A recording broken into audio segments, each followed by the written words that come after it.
Chapter 17, Summertime. The sunshine was hotter now, and all the green things grew quickly. The corn thrust its rustling, narrow leaves waist high. Father plowed it again, and Muriel and Almanzo hoed it again. Then the corn was laid by. It had gained so much advantage against the weeds that it could hold the field with no more help. The bushy rows of potatoes almost touched, and their white blossoms were like foam on the field. The oats rippled gray-green, and the weeds' thin heads were rough with young husks where the kernels would grow. The meadows were rosy purple with the blossoms that the bees loved best. Work was not so pressing now. Almanzo had time to weed the garden and to hoe the row of potato plants he was raising from seed. He had planted a few potato seeds just to see what they would do, and every morning he fed his pumpkin that he was growing for the county fair. Father had shown him how to raise a milk-fed pumpkin. They had picked up the best vine in the field and snipped off all the branches but one and all the yellow pumpkin blossoms but one. Then between the root and the wee green pumpkin, they carefully made a little slit on the underside of the vine. Under the slit, Almanzo made a hollow in the ground and set a bowl of milk in it. Then he put a candle wick in the milk, and the end of the candle wick he put carefully into the slit.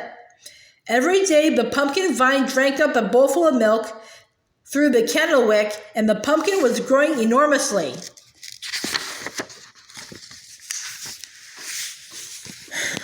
Already it was 3 times as big as any other pumpkin in the field. Almanzo had his little pig now, too. He had bought her with his $50, and she was so small that he fed her, at first, with a rag dipped in milk.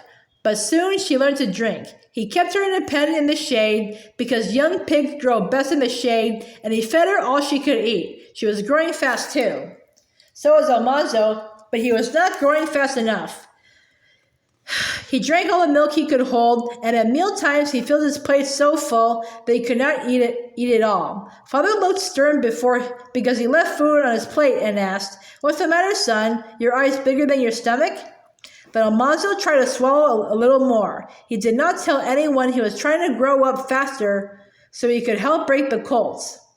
Every day, Father took the 2-year-olds out one by one on a long rope and trained them to start and to stop when he spoke. He trained them to wear bridles and harness and not to be afraid of anything. Pretty soon, he would hitch each one up with a gentle old horse and teach it to pull a light cart behind it without being scared. But he wouldn't let Almanzo even go into the barnyard while he was training them.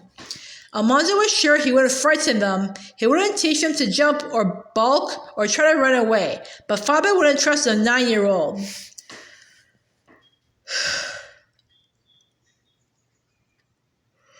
That year, Beauty had the prettiest coat Almanzo had ever seen. He had a perfect white star on his forehead, and Almanzo named him Starlight. He ran in the pasture with his mother, and once when Father was in town, Almanzo went into the pasture. Beauty lifted her head and watched him coming, and the little colt ran behind her. Almanzo stopped and stood perfectly still. After a while, Starlight peeked at him under Beauty's neck. Almanzo didn't move. Little by little, the colt stretched its neck toward Almanzo, looking at him with wondering, wide eyes. Beauty nuzzled his back and swished her tail. Then she took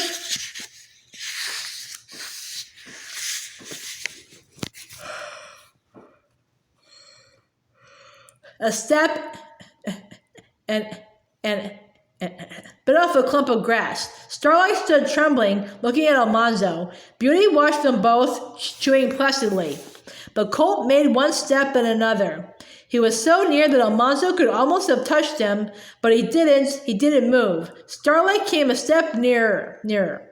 Almanzo didn't even breathe. Suddenly, the colt turned and ran back to his mother. Almanzo heard Eliza Jane calling, "Manzo!" She had seen him. That night she told Father. Almanzo said he hadn't done a thing. Honest, he hadn't, but Father said, "Let me catch you fooling with that colt again, and I'll tan your jacket. That's too good a colt to be spoiled. I won't have you teaching it tricks that I'll have to train out of it." The summer days were long and hot now, and Mother said this was good growing weather. But Almanzo felt that everything was growing but him. Day after day went by, and nothing seemed to change. Almanzo weeded and hoed the garden. He helped mend the stone fences. He chopped wood and did the chores. In the hot afternoons, when there wasn't much to do, he went swimming. Sometimes he woke in the morning and heard rain drumming on the roof. That meant he and Father might go fishing. He didn't dare speak to Father about fishing because it was wrong to waste time in idleness. Even on rainy days, there was plenty to do. Father might mend harness or sharpen tools or shave shingles. Silently, Almanzo ate breakfast, knowing that Father was struggling against temptation. He was afraid Father's conscience would win. "Well, what are you going to do today?" Mother would ask. Father might answer slowly. I did lay out to cultivate the carrots and mend fence." "You can't do that in this rain." "No," Father would say. After breakfast, he would stand looking at the falling rain, till at last he would say, "Well, it's too wet to work outdoors. What say we go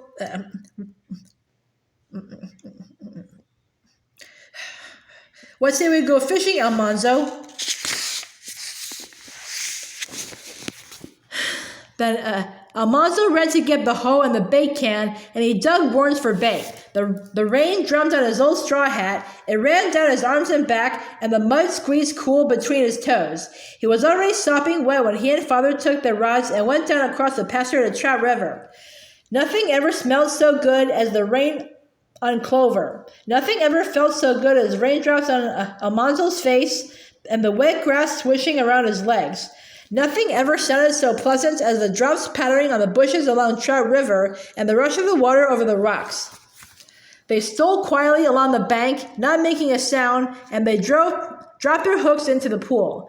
Father stood under a hemlock tree, and Almanzo sat under a tent of cedar boughs and watched the raindrops dimpling the water. Suddenly, he saw a silver flash in the air. Father had hooked a trout. It slithered and gleamed through the falling rain as Father flipped it to the grassy bank. Almanzo jumped up and remembered just in time not to shout. Then he felt a tug at his line. The tip of his rod bent almost to the water, and he jerked it upward with all his might. A shimmering big fish came up on the end of his line. It struggled and slipped in his hands, but he got it off the hook, a beautiful speckled trout, even larger than Father's. He held it up for Father to see. Then he baited his hook and flung out his line again.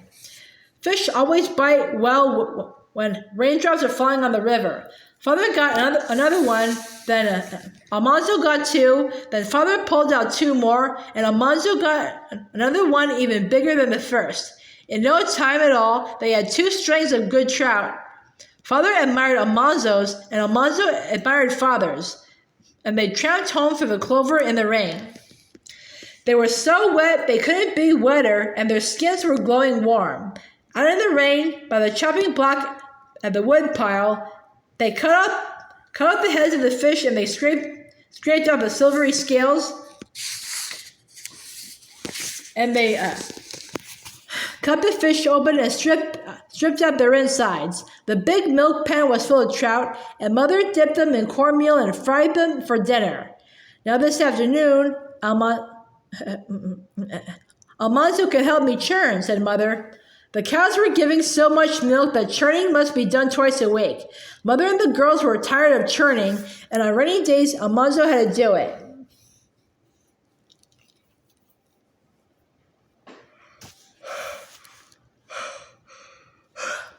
In the whitewashed cellar, the big wooden barrel churn stood on its wooden legs, half full of cream. Almanzo turned the handle, and the churn rocked. Inside it, the cream went chug, splash, chug, splash. Almanzo had to keep rocking the churn till the chugging broke the cream into grains of butter swimming in buttermilk. Then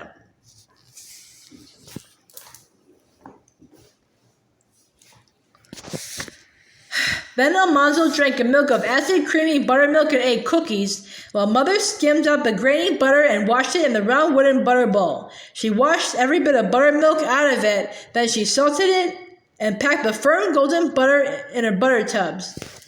Fishing wasn't the only summer fun. Some July evening, Father would say, "All work and no play makes Jack a dull boy. Tomorrow we'll go berrying." Almanzo didn't say anything, but inside he was all one joyful yell. Before dawn next day, they were all running away in the lumber wagon, wearing their oldest clothes and taking pails and bushel baskets and a big picnic lunch. They drove far into the mountains near Lake Shojo-Skip, where the wild huckleberries and blueberries grew.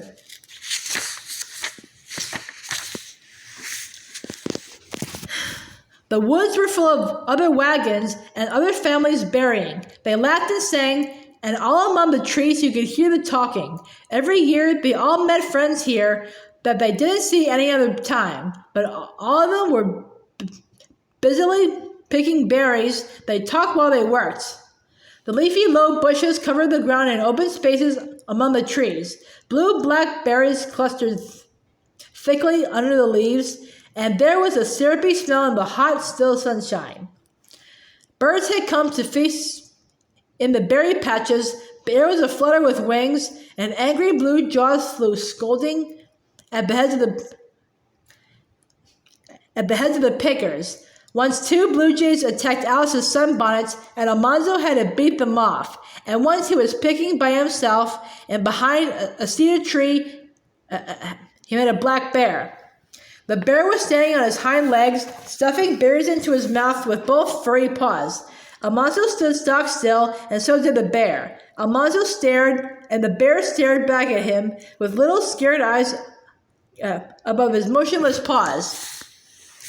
Then the bear dropped on all fours and ran waddling away into the woods. At noon, the picnic baskets were opened by a spring, and all around in the cool shade people ate and talked. Then they drank at the spring and went back to the berry patches.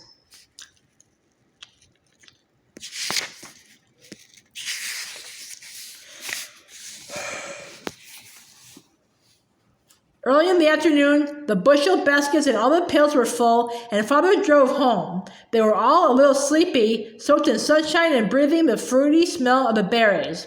For days, Mother and the girls made jellies and jams and preserves, and for every meal, there was huckleberry pie or blueberry pudding. Then one evening at supper, Father said, "It's time Mother and I had a vacation. We're thinking of spending a week at Uncle Andrew's. Can you children take care of things and behave yourselves while we're gone? I'm sure Eliza Jane and Royal can look after the place for a week," Mother said, with Alice and Almanzo to help them. Almanzo looked at Alice, and then they both looked at Eliza Jane. Then they all looked at Father and said, "Yes, Father."